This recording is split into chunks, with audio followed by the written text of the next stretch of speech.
Good morning, good afternoon, good evening. My name is Andrew Chang, CEO of New Energy Nexus. Very excited to be hosting this webinar with you guys today, with you guys here today. Our vision is 100% clean energy for 100% of the people, and our mission is to support diverse entrepreneurs to drive innovation and build equity in the global clean energy economy. And so before we kick this off, just a couple housekeeping items. This is going to be recorded. Please keep your microphone muted. We'll have a session where we're going to have each of the speakers speak about each of their countries, respective countries, as well as a panel session, and then finally Q&A.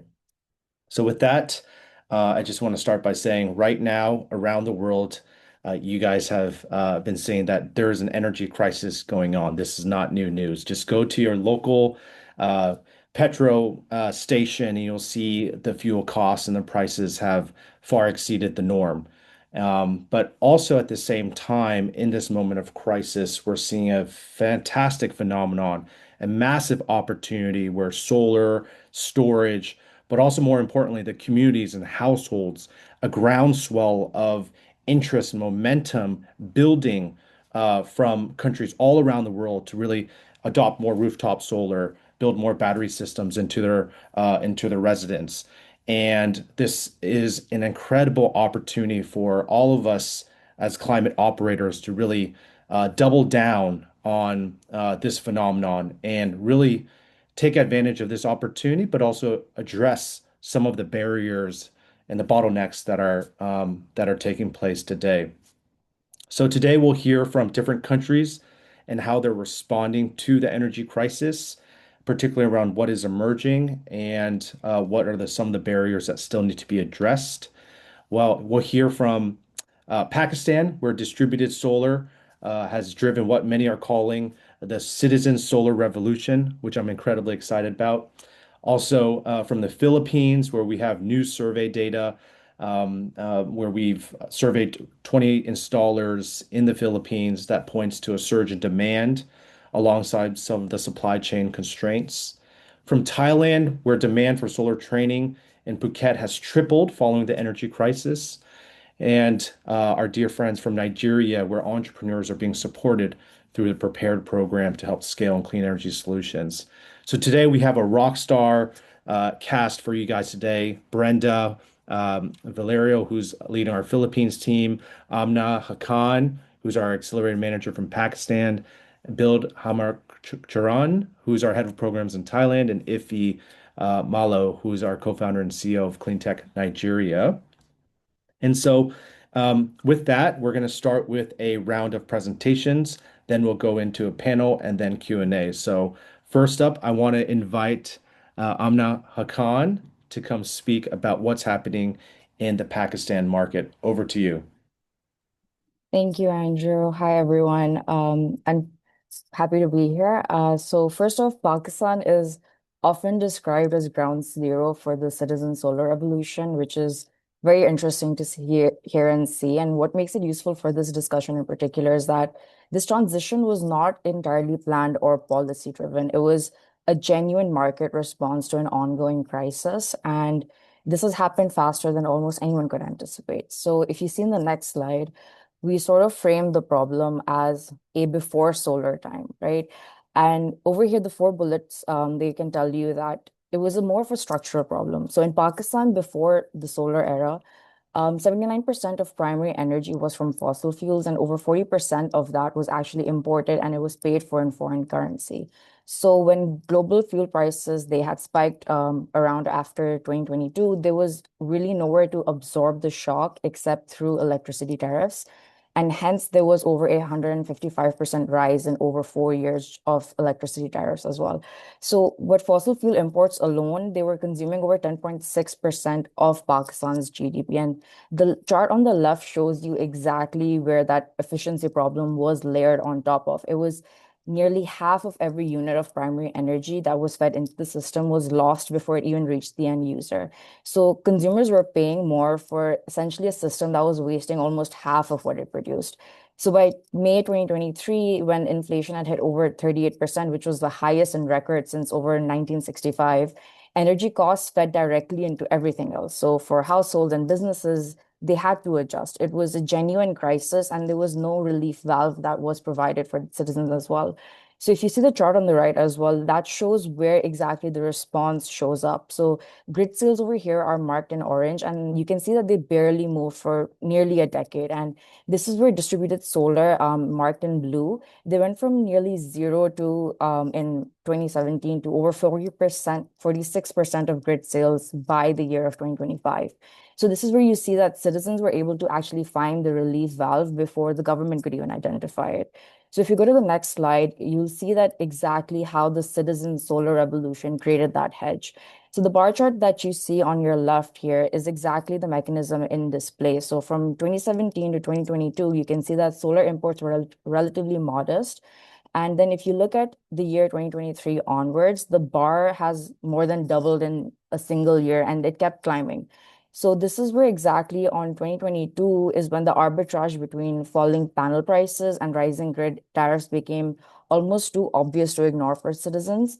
And if you can even see here, by 9 months into 2026 alone, Pakistan had cumulatively imported over 50 gigawatts of solar PV, right? So there was no central coordination here. There was no government program that was driving it. It was genuinely just citizens and small businesses who were reacting quickly, and they were reacting to the market crisis that was taking place before them. They were doing the arithmetic themselves.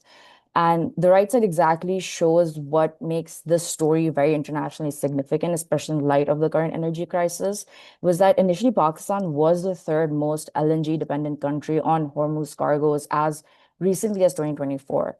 So when the Hormuz crisis essentially hit, that dependency was effectively a direct economic vulnerability for the citizens. However, the distributed solar that the citizens had already built provided that unplanned hedge technically for the country, where over USD 12 billion imports in avoided oil and gas imports by February 2026. And you can see that there was a 40% drop in fossil fuel imports alone. And this was not simply just for policy, a win for policy alone. It was essentially an aggregate of millions of private decisions that was made under the financial pressure that was existed before this crisis even began, right?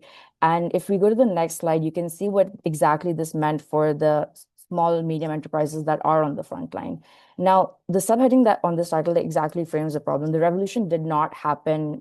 uh, it happened without the banks. It happened actually on private funds alone. So over 7.3 million households in Pakistan, they were solarized up to 147% since 2023. And it represents roughly only 18% of Pakistani households. The other 80% are not uninterested. They can simply not afford it because for them, they face a very real financial barrier.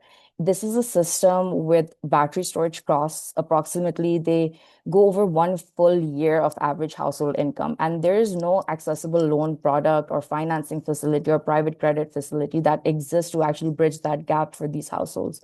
So formal bank financing reached less than over 1% of residential solar deployments. And fewer than 5% of SMEs actually receive private bank credit at all in Pakistan. So solar is still relatively treated as an unfamiliar asset class rather than a self-liquidating one, despite the entire effect that it has had on the hedge in light of the energy crisis. And the net metering chart that you can see on the right shows exactly the steady growth from now to December 2025. And if you can see that it's exactly what happened. So in currently right now in Pakistan, we are facing a bit of a policy shift as well. Is where they cut the export rate for new connections from over PKR 26 to PKR 11. And that's where now you'll see that installation has now dropped 30%. And this is actually a very real crisis in light of policy changes, and it has actually affected citizens' access to solar. So first you have the financial gap, and now you also have policy shifts that actually seems counterproductive to citizens actually adopting this change. So Pakistan was essentially cornered into the solar revolution. It didn't actively choose it, but what it produced was one of the most remarkable grassroots energy transition in record time, right? And the question now is whether the second wave, as you see, is in electrification as well. It's reaching the 80% who were left out. Now, what we need is a financing infrastructure that gets it, that actually provides and supports that cushion as well. So this is what I am hoping we can dig into further into the discussion as well. And this is exactly sort of the highlight of the problem that Pakistan has faced and the gap that it overcame, and exactly how we were able to cushion this current energy crisis as well, and what this entire ecosystem faces now. Thanks, Amna. I appreciate that and incredible progress of what's happening, but also the opportunities and the challenge that's not over. It's only just beginning, right? To your point, the Yes, 80% that we still need to address is more of a financing issue. So can we exactly. take the learnings from the 20% that have already adopted so much solar from a ground, from a localized perspective, but also from the ground up? How do we address the other 80%? So thank you for sharing that. I'm excited to bring up Brenda from the Philippines. Over to you. Thanks, Andrew, and thanks, Amna, for that good start off point for the solar revolution. So I'll talk about the Philippines in my next slide. The energy crisis for us is no longer an abstract conversation on, global fuel prices or geopolitical instability. People are feeling it directly through rising electricity bills, unreliable power in some areas, and growing concerns around energy security. And because we're an archipelago with fragmented grids and island communities, these shocks are actually amplified much faster compared to more centralized energy systems. In my next slide, what we are seeing now, though, is that the crisis is accelerating clean energy adoption in a very practical way. So people are not shifting to solar because it's trendy or because they suddenly became climate advocates. They're shifting because they want lower electricity costs, they want more predictable expenses, and greater control over their energy supply. And across our network, solar companies are reporting sharp increases in customer inquiries and installations, while the government is also moving faster to streamline programs like net metering. But while demand is growing, the industry problems that have been existing for the long time are also becoming more visible. So first is supply chain collapse. So many small solar companies struggle with delayed equipment deliveries and limited inventories. So for us, again, with many islands in the Philippines, logistic disruptions immediately affect project timelines and costs. Second is price volatility. So because there's rapid changes in fuel prices, shipping costs, and equipment pricing, these all make it difficult for consumers and the solar companies themselves to plan long term. So even when demand is strong, uncertainty slows down decision making. Third is workforce limitations. So we do not yet have enough installers, technicians, designers to meet the pace of growth, especially outside major big cities. So this is one of the biggest bottlenecks to scaling distributed energy nationwide. And then fourth is market quality erosion. Because demand is increasing, more inexperienced players are actually entering the market. So without stronger quality assurance, training, and industry coordination, poor installations can damage consumer trust and slow down adoption in the long run. So this is why the solution cannot just be about deploying more technology. We need stronger ecosystems around the technology, better workforce systems, stronger local networks, financing access, and quality standards that allow the industry to scale sustainably. In my next slide, I'll just briefly talk about at New Energy Nexus Philippines, our approach has been to strengthen these ecosystems through workforce training, community building, and regional partnerships. We focus heavily on supporting local solar communities outside major urban centers because scaling the energy transition in the Philippines requires distributed solutions and distributed support systems. And really, to end, the good news is that the opportunity window is already here. The demand exists, the technology is ready, public awareness is increasing. The question now is whether we can build the workforce, the financing systems, and the local ecosystems to, fast enough to meet this moment. So because if like looking at what happened for Pakistan and what Amna was sharing earlier, if we actually do this right, the Philippines will not only be responding to the energy crisis that we are experiencing right now, we can actually use it as a catalyst to build a more resilient, inclusive, and decentralized energy future. So that's what we're really looking forward to. I'll end with that and pass it back to Andrew. Brenda, fantastic. Thank you for sharing that and incredible work, and especially with the survey that you had sent out. You surveyed 20 installers, and they were talking about how some of these supply chain constraints were really affecting them. As a matter of fact, all of them were having supply chain constraints, and given the terrain, all these challenges are amplified, right? And so you've got massive demand, but you have all these sort of soft issues and challenges that are really impeding the deployment of more solar. So thank you, Brenda, for sharing that. All right, so we have Build over to you to talk about Thailand. Over to you, Build. Yeah, thank you, Andrew. Yes, I'm happy to be here and happy to share about the situation happening in Thailand and how do us at Nexus tackle to that problem. So right now, Thailand has been under like three pressures that's supporting the clean energy transition. The first one is the war-driven oil price volatility, which all of the regions facing this. And second one is the global supply chain that demands a high amount of clean energy, especially for data center and many businesses that have global supply chain.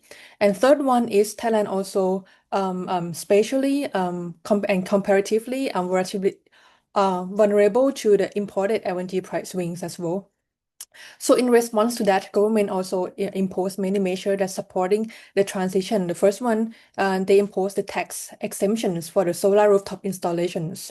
They also expanded the feed-in tariff quotas and for the net metering measure as well. And then the soft loan from the government banks for solar adoption. So what happened to all of those situations? They create the solar boom in the demand for solar rooftop nationwide. So all the EPCs I know told me that they have like a lot of inquiry happening after those measure happens.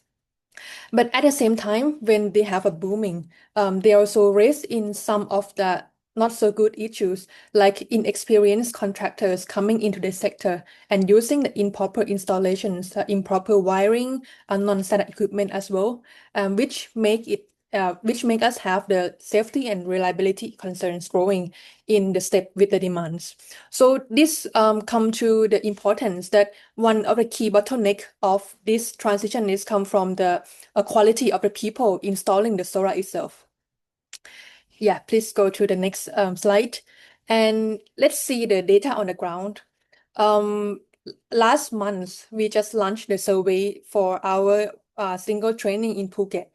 And what happened is we got like 113 sign up for a single training within like 2 weeks, which is like 3 or 4 times higher than the seat that we are planning to open at that time. So that's really a response rate that we never seen before. And another interesting point is what they are asking for the topic of learning is about becoming a solar entrepreneurs, which means that the market really see the demands and we really need more and more people joining into the entrepreneur setting for the solar workforce. Yes, please. Thank you so much. And in Thailand right now, what are we planning to do next? So in the past, what we have been doing is we train 250 trainees who graduated from our Solar Step program, which is the combination between the technical knowledge and the business knowledge. And we train the quality of solar entrepreneurs to serve the country. And for this year forward, we also plan to launch the training of trainer and in partnership with the government, which is the Department of Skills Development under the Ministry of Labor, who will supporting the accelerating of this rollout of implementation through the training of trainer.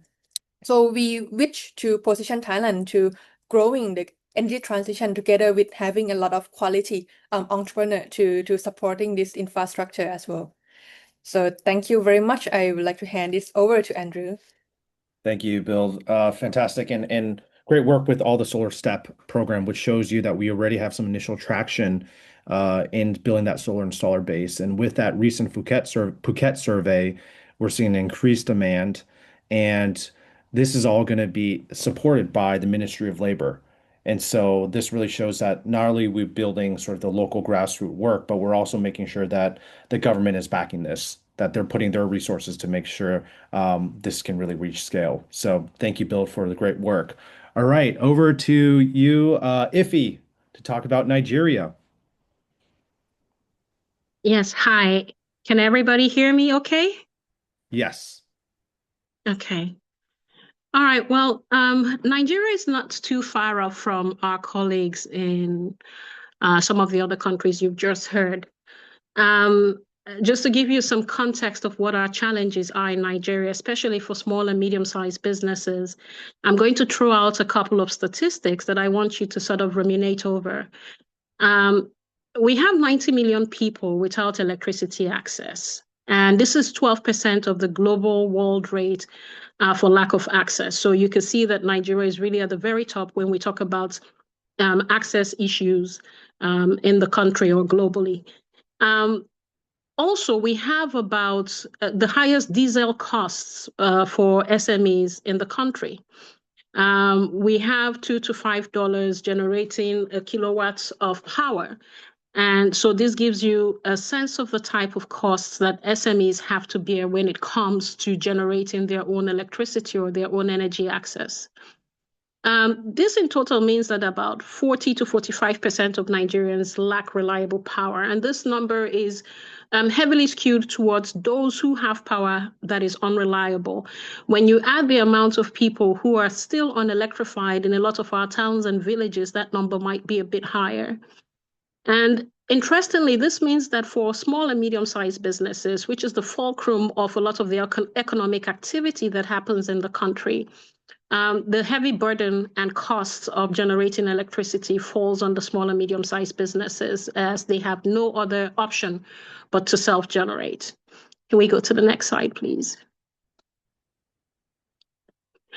So what this means is that, SMEs are not waiting for the grid. They are building around it.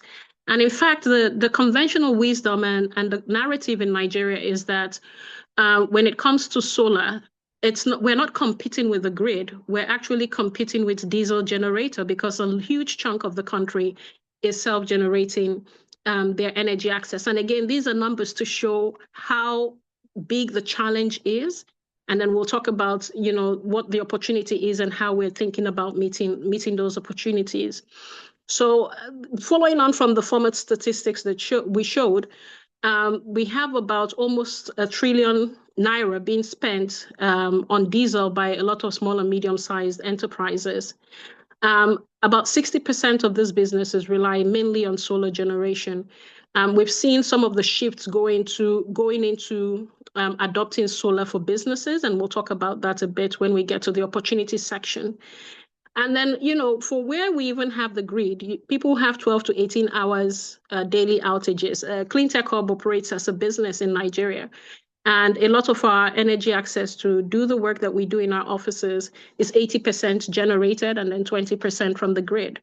So this is a lived experience for us as well, even as we survey SMEs across the country to also get the true picture of what's happening nationally.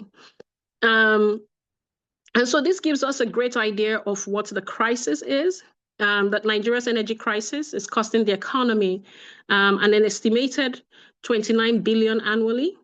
And it's crippling the amount of SMEs that can come to market and operate efficiently. And for those who are operating, it continues to inflate the prices and cost of, running a business and thereby widening inequality. And so our response is, through this program that we're in partnership with New Energy Nexus, this provides Nigerian clean energy entrepreneurs with bespoke end-to-end support from finance readiness to investor access to market linkages, technology scale-up, and just bridging that valley of debt between early-stage ventures and bankable businesses. And this is not just for clean energy entrepreneurs or those who are into solar businesses, but those who actually need energy access or solar to be able to operate or exist even in the business world in Nigeria. So this is a great opportunity that, we're building because there is a clean energy market that is able to unlock a $10 billion investment opportunities. And, with SMEs not waiting for the grid anymore and building around it, this program is now going to provide that catalyst for that leapfrog from being able to afford a generator and diesel or waiting for the grid to be able to plan your business hours for 8 to 10 hours a day and be able to unlock new opportunities and new growths for those SMEs. Next slide, please. And lastly, here is how we're working through the Prepared program. And the full meaning of Prepared is that it's the program for renewable energy preparedness, acceleration, and readiness for entrepreneurs and distributors. I know that is a mouthful. And one of the things that we're doing is to work around finance readiness. So think about financial modeling and investor deck preparation for SMEs, and looking at how they can package those proposals for DFIs and also financial institutions that might want to give money to upscale their businesses.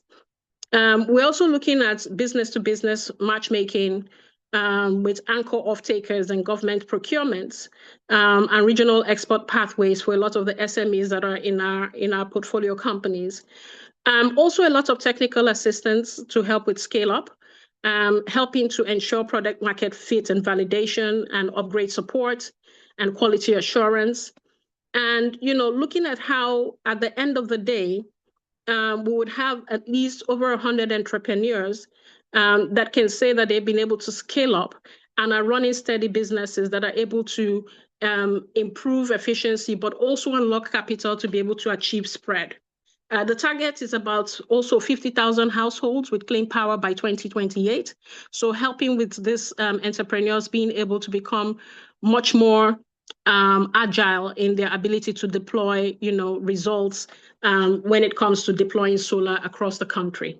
I'm happy to say more. I know we're given 5 minutes, so I'll just stop there and wait for questions. Thank you. Iffy, thank you so much for that overview and really incredible. And one thing that really stood out from your presentation just now was that the framing of solar, we're not trying to compete with the grid, but we're trying to compete against diesel. Like for us, people working in clean energy, that seems like an obvious one. But I think to the rest of the world, like we need to continue to focus on that narrative to say, hey, we are competing against diesel, not against the grid, particularly in markets in Nigeria. So thank you for bringing that up. So just we're going to move into the panel discussion now, and I just want to quickly recap some of my thoughts from what I heard just now. First of all, we know energy crisis is here; it's upon us.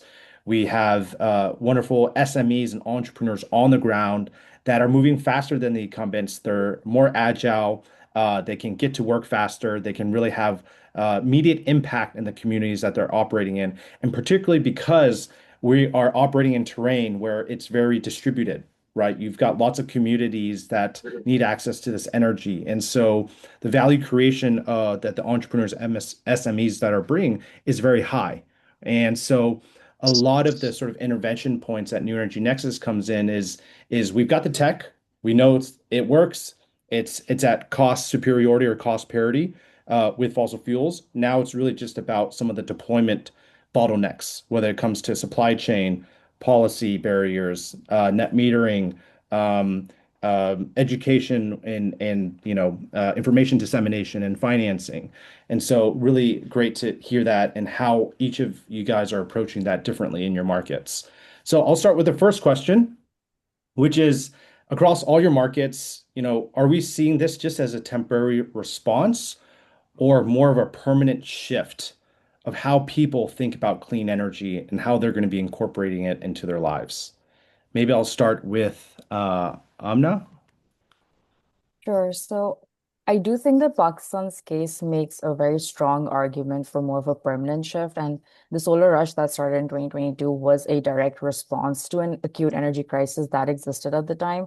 And 4 years later, with over 38 gigawatts just deployed and citizen behavior, has been structurally changed. So I don't see it as a temporary response. And I think what is interesting is that we are seeing sort of a beginning of the same pattern emerging with mobility as well. For example, right now, as you see with petrol prices in Pakistan, they've risen more than 50% since before the conflict, and they're amongst the highest in the region now. So the arbitrage logic that existed back in 2022 for solar also is identical now to where we're seeing more of an electrification change. And whether that leads to an actual comparable EV transition will genuinely depend on whether financing and charging infrastructure is ready at the time.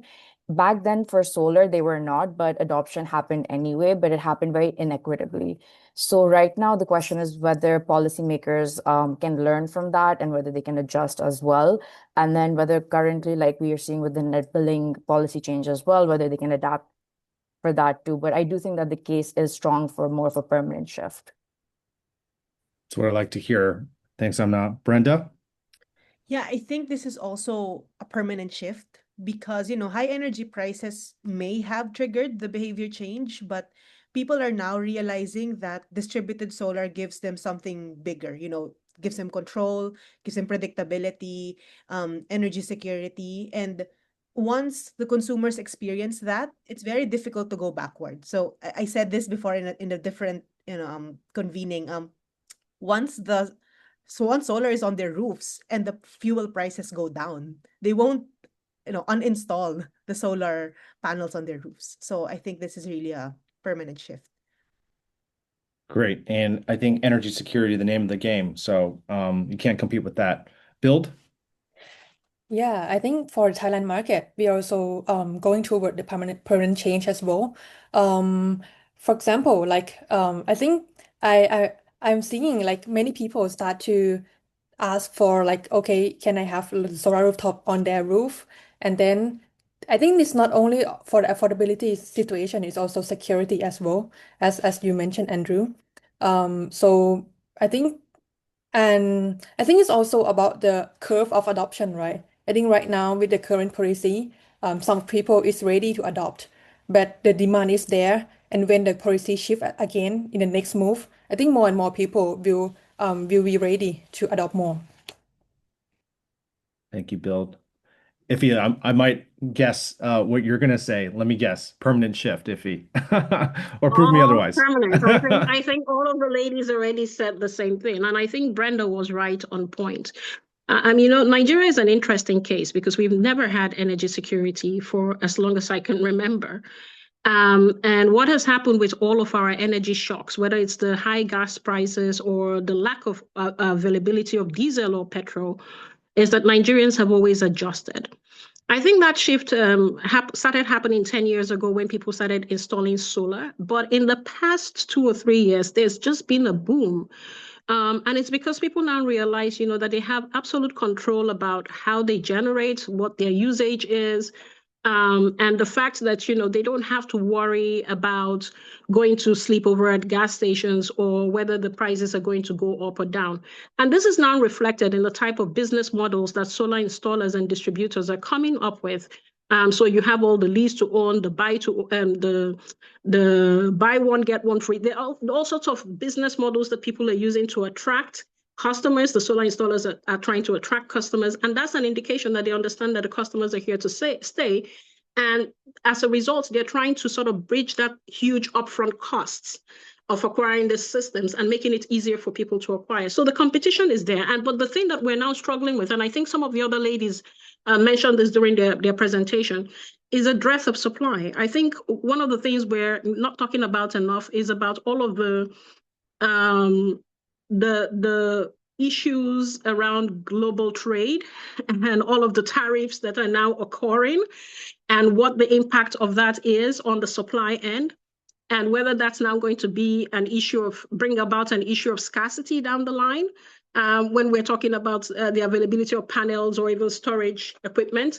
And then in countries like mine across Africa, because, we're seeing this also in some of the other 6, 7 countries that we work in, how that impacts the ability to acquire this. For you guys in Asia, it might be easy to do cross-regional trade. But if the trade is now going to be between Asia and Africa, and you're bringing in container sizes of panels, and then there are tariff issues and taxes issues to worry about, what does that say about affordability? So that for us is also the lens through which we're looking at how permanent this then becomes.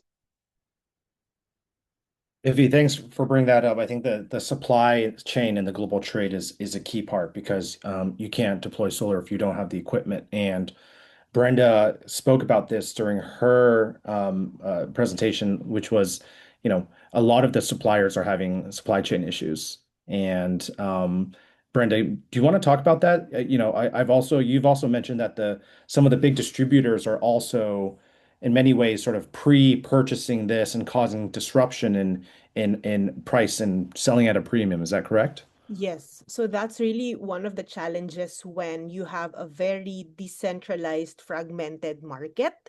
It has been operating like this for the longest time. And when a crisis like this pushes people to demand for solar immediately, it also opens up a lot of risk or it opens up a lot of this risky behavior from the market where the bigger suppliers are, for lack of a better term, hoarding the supplies and then they're selling it at two times, three times their normal price of inverters, mounting rails, controllers. So the smaller players who are also just depending on small markups when they price their solar systems are really affected by this. So not just that, also just the availability in general because of the increase in demand, not just in the Philippines, but in all countries.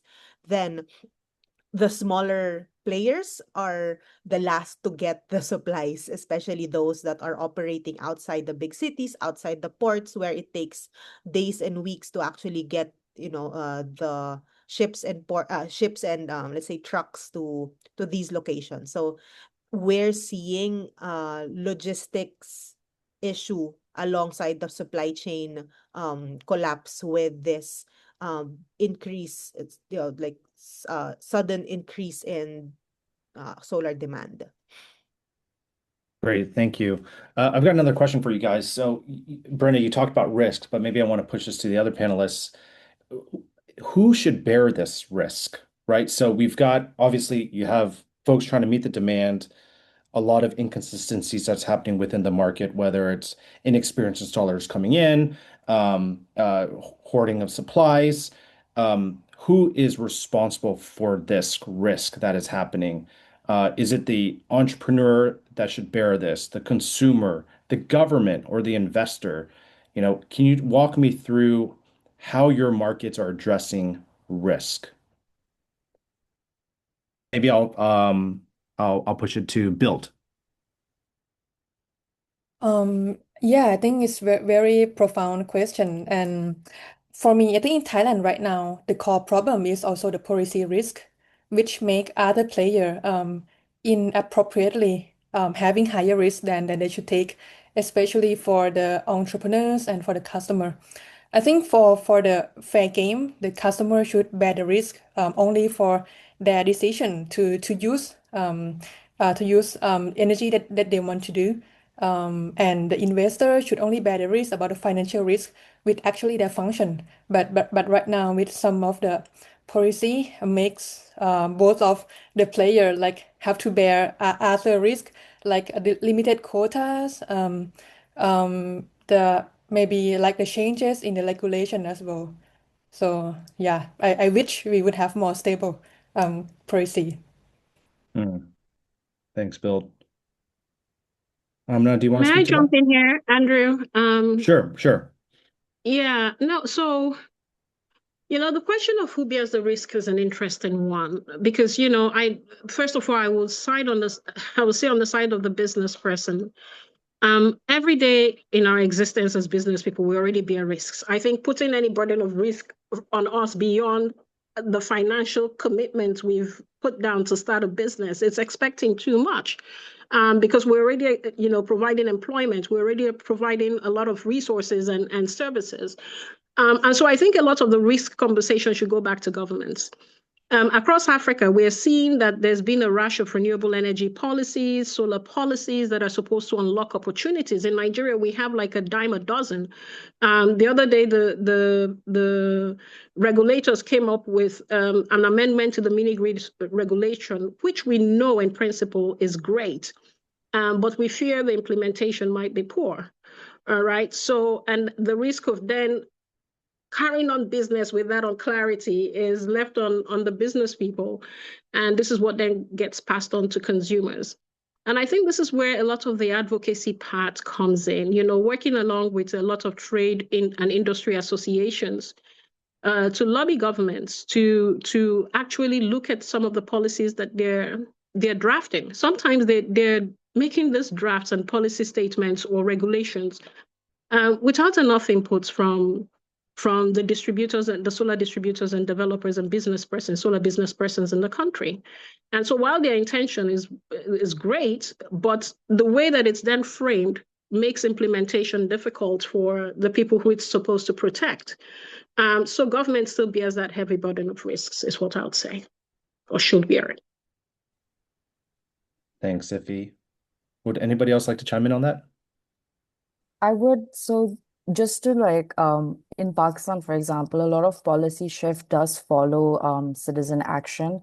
But like I highlighted in my slides as well, in Pakistan, there's only about 18.9% of households or residences that have actually adopted solar. And the problem is because there is no financial burden, financial way to actually cushion that burden that the citizens do take. There's still 80% of the residential population are unable to access solar for themselves, right? So in Pakistan specifically, the consumer fronts the capital, they absorb the technology risk, and then they also have to navigate policy shifts like in Pakistan, like we had with the net billing change. Now, if there was better access to the financing facilities, like solar is still not really treated like a self-liquidated asset in Pakistan. It's still a relatively unrecognized asset class. So the risk does need to be redistributed. So, blended finance structures or first loss guarantees or different ways that the capital can be accessed. The capital does exist. And if solar was made more accessible for the local population and there was more larger scale adoption as well, then the policy would also then cater to it, right? So it goes in that circular argument as well. So this is where, as of right now, the consumer does take most of the risk. But then again, it acts as a barrier for more adoption as well, right? It creates that people get scared, people aren't able to access it properly. So then it becomes that circular argument for Pakistan specifically. Thanks for sharing that. I want to maybe jump on a topic that Iffy brought up, which is trade associations. And I want to, because we need to have that sort of constituency, a voice to really go to government, having a seat at the table to help influence these policymakers. Brenda, what's happening on trade associations in the Philippines right now? What's emerging, and can it be effective? I think, and I think for many other countries, this might also be the case. But so in the Philippines, we have our national trade associations that many are familiar with, but most of the time, these do not include the small players that are operating on the ground, right? And during during a time like this where the problems within the sector are amplified by the crisis and also by the surge in demand, it would have been very ideal if the trade associations could have um leveraged the smaller players in a time like this. So like, I don't know, facilitating like labor sharing, or maybe doing some mechanisms or some sort of program or structures or systems so that the procurement or the supply chain issues can be addressed. So one thing that we have been trying to do in our work in the Philippines in the last 2 years is actually um, enabling the formation of more local, or we call them sub-regional trade associations. So interestingly, because of how just fragmented our ecosystem is, and since I mentioned that the smaller players are usually not included in the bigger trade groups, or they're not able to participate, for example, in policy feedbacking or policy conversations, these hyper local or sub-regional trade associations that have been formed, we have one in Cebu and we have one recently that was formed for Region 9 in Dipolog City. No, they're composed of like 20 to 25 small to medium solar installers that have been operating in those cities and provinces for the longest time. And they themselves have been very instrumental in providing feedback to their local governments and their local utilities about implementation of certain solar policies. So because a lot of the issues with policy implementation is at the local level, these small trade associations are actually able to give feedback on, okay, this local government is taking X more number of days than what is in the policy. Or for example, this specific guideline is not working because of certain conditions that's unique to our city. So they're able to do that. And more importantly, they're also able to leverage the strength of each of the players in these locations. For example, in taking some of the clients, or in mobilizing some of the installers or some of the workforce that's needed. So we're seeing a more organic on the ground action because of just how concentrated activity is in these local trade associations. Brenda, thanks for that. And a super hyper local strategy that's really working with sub-regional, subnational governments to get them on board, but also just making sure that the voices are being heard on the ground.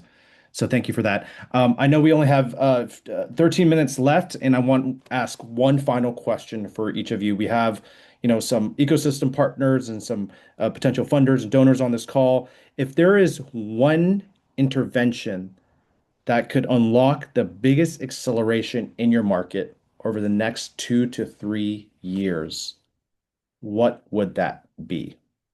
And Iffy, do you want to go first? Wow, I was hoping you would call me last. Yeah, no, so shoosh. That's a tough one. I think from my experience running several accelerators, I think some of the microfinancing is one of the big things.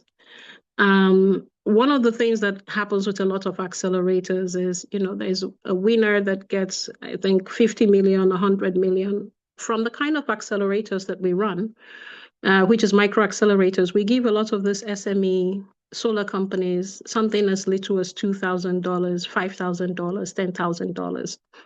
We've seen a lot of people from our networks and our alumni that have been able to unlock $100,000 from a $2,000 micro fund, right? And I think the more we look at it that way, because I attend a lot of panels where people are talking about hundreds of millions of dollars to scale up. Think about it this way. Think about the fact that you're working with 3,000 installers or solar SMEs who you can give $5,000 and that they can have a multiplier effect of up to $1 billion in about 3 to 5 years. That's the sort of skill that you look at. It's not as catalytic as some of the things that the funders want to hear, but we've seen that happen with sometimes a $350 grant, and that's unlocked hundreds of thousands of dollars worth of business opportunities and funding. Let me stop there. Thank you, Iffy.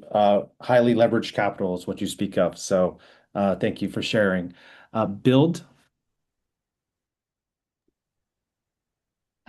Yeah, I think that's also a tough, only choose one intervention. I was thinking comparing between policy side and for supply side. I think for Nexus role, I would say for supply side for now. To respond to the policy, which I think it will be very positive in the market in the future. I think we really need the infrastructure to supporting the demand that will surge soon.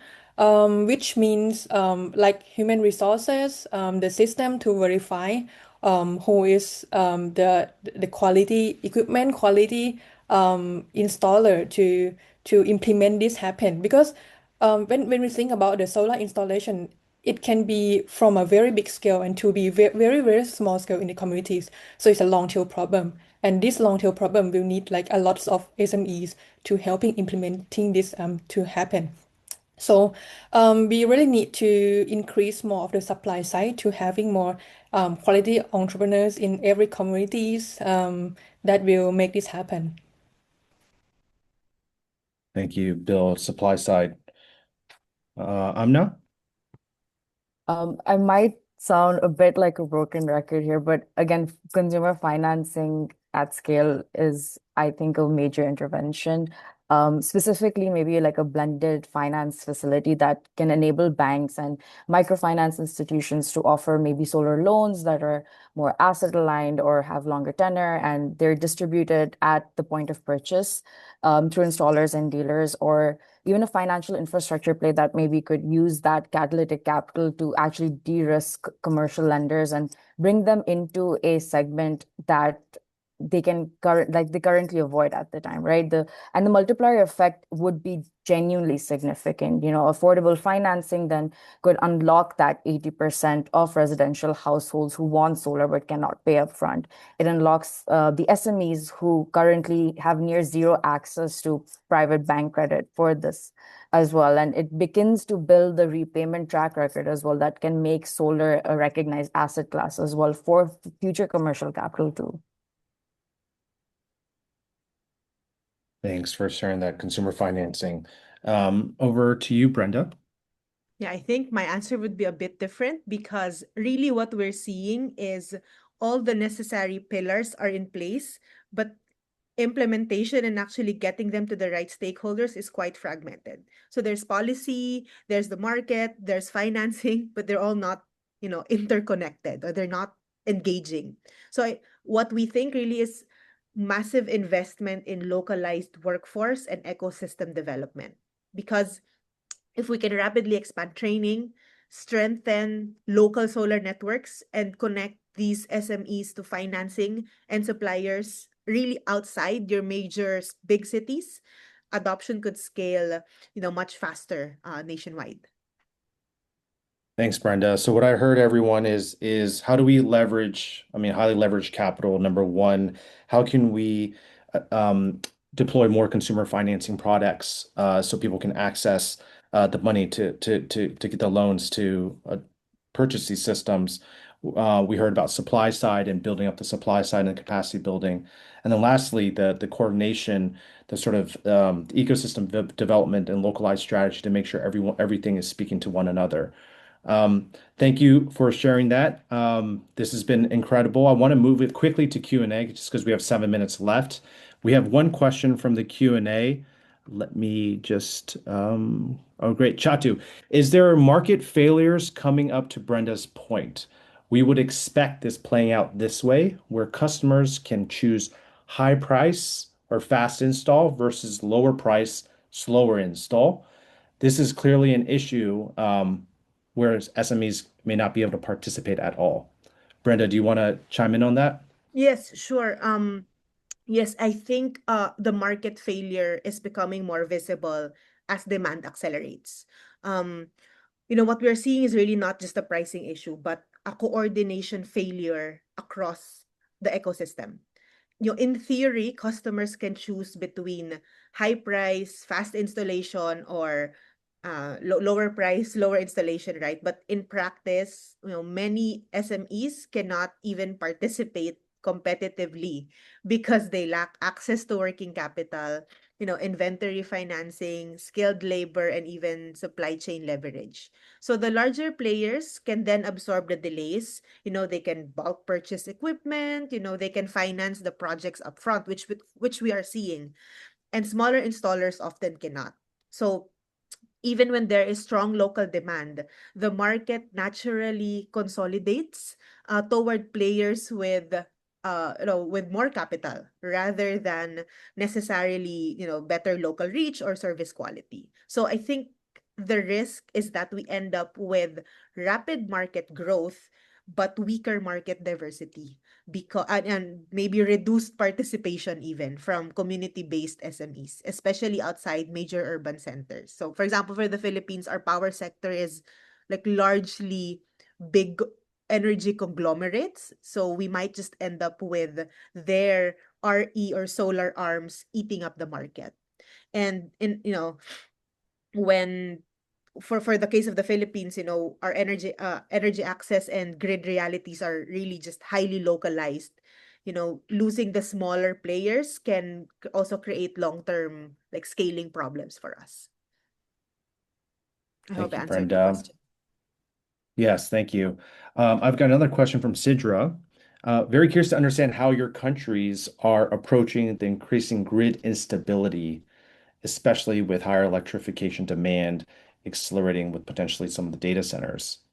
I will leave it to the panelists to maybe just unmute to see if you want to speak on that. Grid instability. I think we've never had a grid. Like I said, we're not competing against the grid. And I think sometimes it's also important to emphasize this so that governments who are responsible for grids, especially in lots of African countries where grid is still centralized and is not, it's not distributed in private through private hands.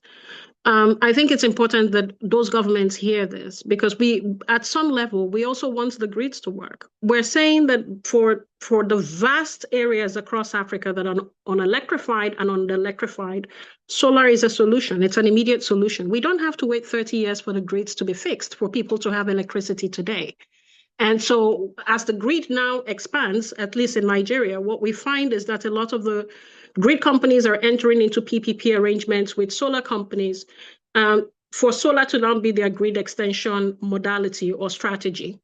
And so I think also a lot of people are now realizing that it's not either or, it's and grid and solar, not grid or solar. I love that framing, grid and solar, everyone. Anybody else like to chime in?